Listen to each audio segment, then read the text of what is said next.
Welcome to part 2 of our summer series. Before we get started, don't forget to like, subscribe, and leave a comment below. Also, make sure to stick around for last week's Flathead Valley Market Report. This week in our summer series, we will be talking about some upcoming events in the Flathead Valley and our featured outdoor summer activity. This week, be sure to check out the Glacier Range Riders baseball home games. Find out all the game details at gorangeriders.com. Also this week, the 44th annual Whitefish Arts Festival celebrates music, culture, and the great outdoors. You'll find metal sculptures, paintings, photography, woodworking, pottery, jewelry, clothing, home decorations, and delicious food. This event is held June 30th to July 2nd at Depot Park in Whitefish. This week's featured outdoor activity is water sports. Flathead County is a popular destination for water sports enthusiasts. Being surrounded by multiple lakes gives plenty of opportunities for tons of recreation. Boating, water skiing, and wakeboarding on Flathead Lake is a summertime favorite and a popular destination. You can rent a boat or bring your own and explore the lake's 160 miles of shoreline. Kayaking and canoeing is frequently seen on Flathead River, which offers calm stretches of water for beginners and more challenging rapids for experienced paddlers. Also, you will find many small lakes and ponds in the area that are great for kayaking and canoeing. Additionally, stand-up paddleboarding is becoming increasingly popular, with several places to rent equipment and take lessons. Did you know the Flathead has great fishing? Smith Lake, Flathead River, and Swan Lake. You can fish for trout, bass, pike, and several other species. And my personal favorite? Beach day. Yeah! We even have beaches where you can swim, sunbathe, and enjoy these long summer days.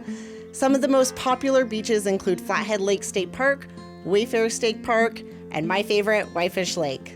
Overall, Flathead County offers a wide range of water sports activities for all ages and skill levels.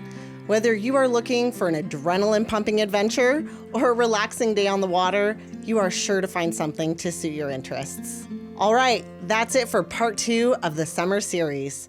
Be sure to tune in next week for more summer events and outdoor fun. Now let's get into last week's market report. And now welcome to the weekly Flathead Valley Real Estate Market Recap. I'm Ryan Norris, and as you may have guessed, I'm going to give you a rundown on all that's happening in our local real estate market. Have you been enjoying this content? Is there anything else you'd like to know or learn? If so, don't hesitate to reach out.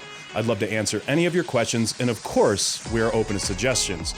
So give us a call, drop us a line, send a messenger pigeon, whatever works for you. Today's video will end with me sharing some insight from our friend Dave Christensen with Mountain Lake Mortgage. Dave will be joining our show for the next several weeks, so make sure to stick around each week to hear what he has to say. Dave is a tried and proven lender and has a wealth of knowledge. He's even won the Best of Flathead. And guess what? This year, he's been nominated yet again. If you know or have worked with Dave, make sure to go and vote for him again. All right, let's do this. First up, Kalispell. Last week, Kalispell saw 18 new listings hit the market. There were 10 homes that closed with a median sale price of $652,000. Those additional 18 new listings added last week bring the total count of active listings in Kalispell to 213. As of today, the median list price in Kalispell is $849,000. Additionally, Kalispell has 86 homes under contract and an absorption rate of 3.61 months. Moving on to Bigfork. Last week, Bigfork added 5 new homes to their inventory. There were 5 homes that sold with a median sale price of $1.67 million. As of today, Bigfork has a total of 82 active listings with a current median list price of $1.45 million. There are only 14 single-family residents currently under contract, and as of today, Bigfork's absorption rate is at 9.1 months. Now we head north to Columbia Falls. Sea Falls had yet another slow week as only 3 new listings came to market. 4 single-family residents closed with a median sale price of $892,000.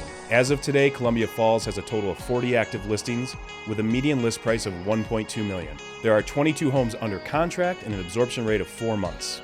Last stop, Whitefish.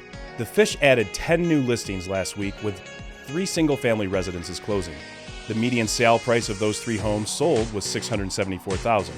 Whitefish finished the week with 78 active listings, and presently the median list price in Whitefish is $2.09 million. There are 27 homes under contract, and Whitefish currently has an absorption rate of 6.5 months. Well, that concludes this week's market recap. So without further ado, here are some words from Dave Christensen with Mountain Lake Mortgage. When I get a new mortgage, should I be presented with options to consider? Real quick, I'm going to interject and go a bit off script. The answer, of course, is yes. You better be presented with options. And if they don't lay everything out in front of you, or you just aren't vibing with your lender for any reason, you better go find a new one. Okay, back to Dave. In my voice. Dave agrees and says, absolutely. Your lender should always present you with several options and take the time to educate you on those options. There are several different loan types, and you may qualify for more than one.